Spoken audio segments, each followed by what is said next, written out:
Tapestry is a very good game. Better than good, just short of excellent, way past passable. Another in a long line of Stonemaier Games worthy of placement amongst their kin.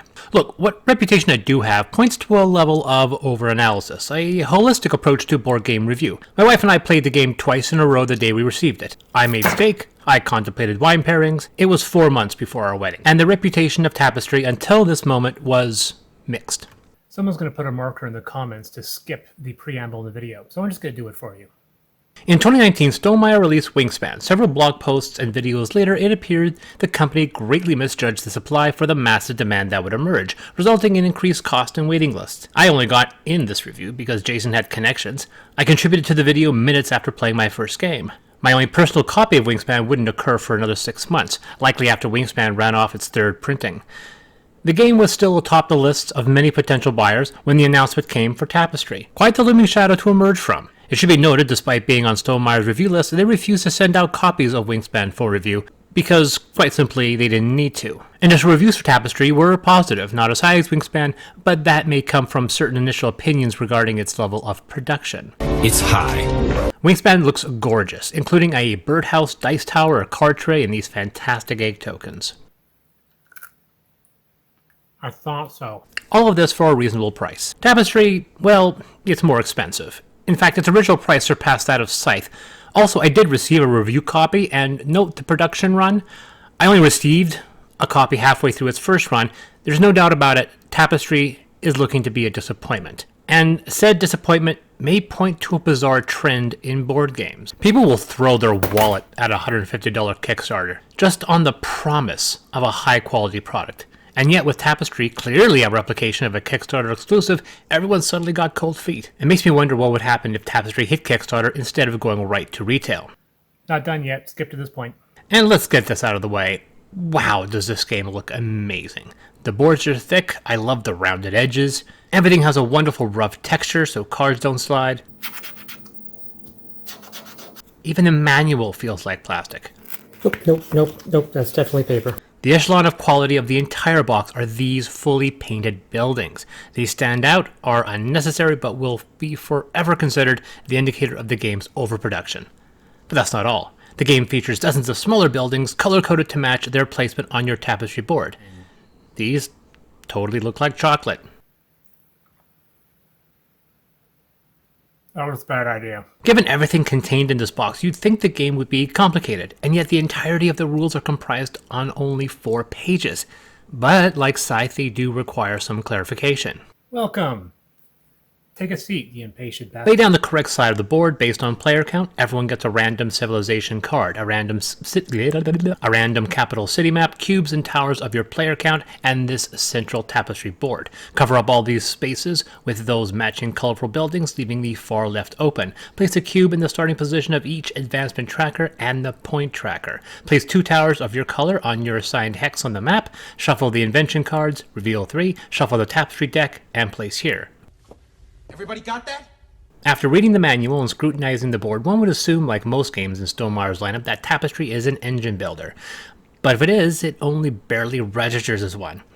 I believe an engine builder, like, Wingspan, involves possessing a board of actions, and by using said actions, you can make other actions more powerful, continuing the process until you possess the best engine in the game. This is why, despite constant accusations, Terraforming Mars is not an engine builder. And if you think it is, well, then Tapestry is as well, because these games feature nearly identical core mechanics. The whole objective is to manipulate this board with actions on this board, so that when you do an income phase, you generate the maximum amount of points and money. Terraforming Mars operates precisely the same, doing actions to gain points and manipulate this board. But with Terraforming Mars, a game can run as long as 14 to 20 generations. Tapestry will run only 5. The whole point of the game is to spend resources to move your cubes up these tracks: military, technology, exploration, and science. Funny though, no religion. I win.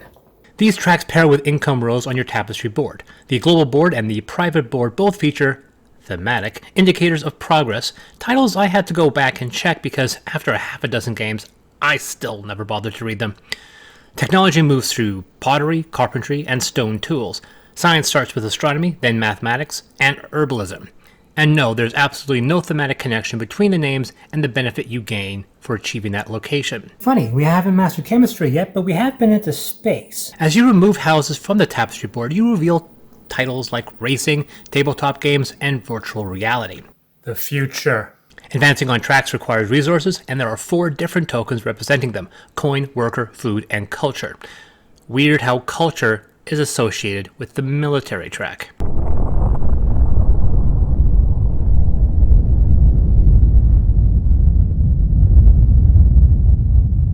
This symbol represents any resource. These ask for specific resources. Some spots can offer an additional benefit for an additional cost. Generally, each benefit will either net you immediate points, immediate resources, or allow you to remove a house from your board to unlock a further benefit, which you would then place on your city board. This city board starts as an empty patch of land. This land is mine! That was 30 years ago. The man doesn't age. As you commit actions, you'll remove houses and place them anywhere on this board not occupied by a red dot. These are impassable but do count for occupied locations for the purposes of points. If you are first across a tier, you gain a specific building from this board, and although some people have complained about not knowing how they place, it's really not that difficult. You can go outside the boundaries, but never atop a red dot. The point is to fill in these smaller districts, upon which you immediately receive any resource of your choice. Occupy a line of squares in either direction, gain points depending on how many of these squares are revealed during the income phase. Advancing can also net you one of these invention cards. Select one, or the top of the deck, place here. Other steps can upgrade these inventions, netting you points, resources, or unique buildings. You can also upgrade these cards during the income phase. One oddity is that many of the top level rewards possess prerequisites that other players are required to have. I think you should have nukes. Advancing can result in the exploration of the map. Draw random tiles and place them. Match terrain to get immediate points. Also gain the bonus on the tile placed. With military, you can place towers and hexes next to hexes you control. Place that tower, roll 2 conquer dice, select 1 reward. You can't advance onto an area with 2 towers. Move into one with 1 tower, topple it, and take it over, unless the opponent can play a trap to prevent it. If you thought the conquer dice was random, advancing on the science tree allows you to roll this die, which will advance you up on another tracker. Eventually, you will run out of resources to advance your cubes, effectively ending that era of your civilization, and resulting in you needing to take an income phase, something I have mentioned about a dozen times so far. 5. You can, in this order, activate an ability on your civilization board, place a tapestry card you own on the first available space of your tapestry, carry out its bonus if it has one. If you are the first to reach this era, gain a resource bonus. You can then upgrade 1 invention and gain victory points for every exposed symbol on your board. Market has 3 symbols exposed, meaning I get 3 points for each invention card I possess. Armories gives you points for regions you explore, and a bunch of other symbols just offer straight up victory points. Finally, gain resources for every exposed resource symbol on your board. You also gain 1 tile and 1 tapestry card. When it's your action again, you can start using resources to begin advancing again. The first phase of any game is an income phase, marked by the Maker of Fire spot. You will then place 3 more tapestries over the next 3 rounds. With the 5th round, you are ending the game for yourself, offering one last chance to earn points before... Wait, go back. Ending the game for yourself? Yes, in a brilliant move, Tapestry features no global endgame trigger. Seriously, that was my reaction. Yes, we get it. Probably the smartest, most innovative game mechanic I've seen in a long time. My future wife absolutely hates it when I trigger the end of a game before she has a chance for her strategy to activate. Scythe, Terraforming Mars, it's her biggest pet peeve. But with Tapestry, since income phases and thus arrows advance independently, one player can end the game, but only for that player. I know some people may take issue with it, but in my opinion, it is genius. First time played, Nicole ended the game only 1 round after me, but on our second, I finished way before her. What? Thankfully, turns are quick, and patience is a virtue, so be a sport and just hang around until everyone involved can finish. I haven't even gotten to those civilization cards that offer entirely asymmetric bonuses, which can involve additional actions, more resources, unique gameplay mechanics, or in the case of the borderline broken futurists, advancing all your cubes 4 spaces. If you haven't figured it out by now, Tapestry, unlike Scythe or Viticulture, does share with Wingspan one unfortunate problem. Actually, it's 2. Just be patient. Both games suffer from issues involving randomness. With Wingspan, it's a selection of cards and the resource dice. But with Tapestry, you have the science die, 2 conquer dice, your randomized civilization, the invention cards, and the Tapestry cards. And these can and will swing games your way.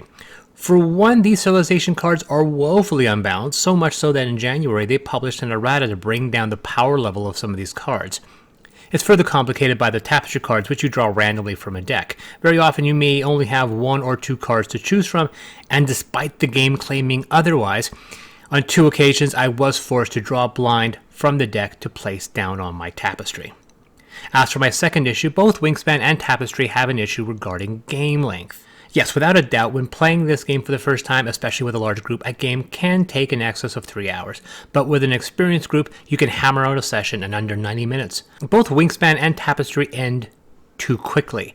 With Wingspan, I get annoyed how quickly the game races by, with sometimes only half of your tableau filled before the game ends. With Tapestry, you can get so into it, you can often slam your head into the end game before you can accomplish everything you want to do. And if you can believe it, despite our first couple of games ringing in a winning score of 190, the game claims you can achieve in excess of 400 points. And a few people have claimed to have done it. I am still amazed by this. Of course, this does depend on fortunate random results, but still. There are a few other issues with Tapestry that had me scratching my head. Develop credit card before language. Could happen. Nanotechnology allows you to discard 3 inventions to gain 10 victory points, despite the fact that the corresponding currency track awards 3 points per invention card, making a whopping 1 point difference. The buildings, looking lovely, only serve to occupy spots on your grid. They do nothing else. The idea of neighbors reaching certain levels of advancement as a requirement for some of your inventions is a novel approach, but in a 2-player game, it can get really annoying if you're only depending on one person. Player order is randomized with a significant first player advantage, an advantage that is not mitigated in any way, which can be a real issue in a 5-player game. Returning to what I said exactly 235 words ago, Tapestry ends too quickly, and if the game was bad, it would be a relief. So it should come as no surprise that I actually love this game. It's better than Wingspan.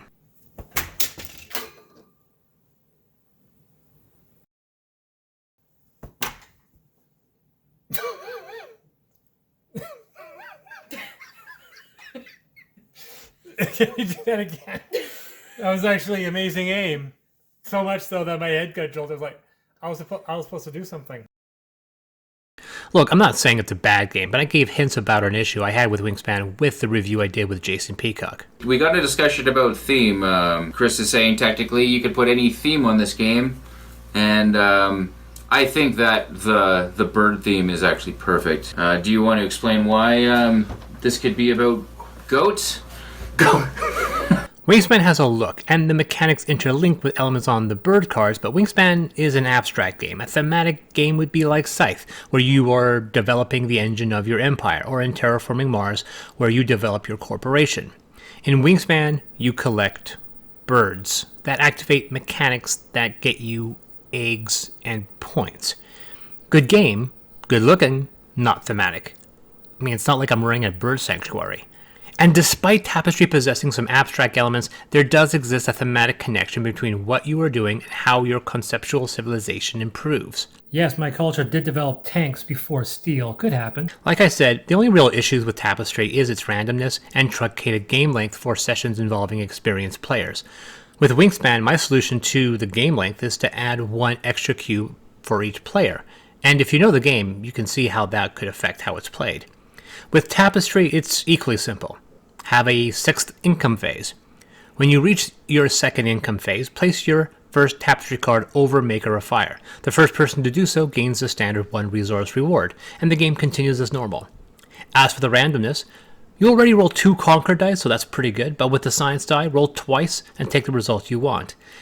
The invention spread of 3 cards is fine, but it's odd that Tapestry cards don't have that, so lay out 3 Tapestry cards next to the invention cards and problem solved. Admittedly, Tapestry is an expensive game, but thanks to said supply and demand, as you saw from earlier, the prices have come down. Although not a particularly accurate representation of a civilization building game, Tapestry still manages to hold its own. It's not an engine builder as much as it is an economic game like Terraforming Mars. Yes, I said it before. Terraforming Mars is a free market capitalist economy game, not a science game. Tapestry is an incredibly fun and gorgeous title, and I award it an 8 out of 10. It was better than I thought. And although inferior to that diesel punk and wine game, Tapestry is still worthy of praise. This is Chris from DS6 Machina. By the way, totally don't try to eat your eggs. I mean, seriously, don't be that stupid.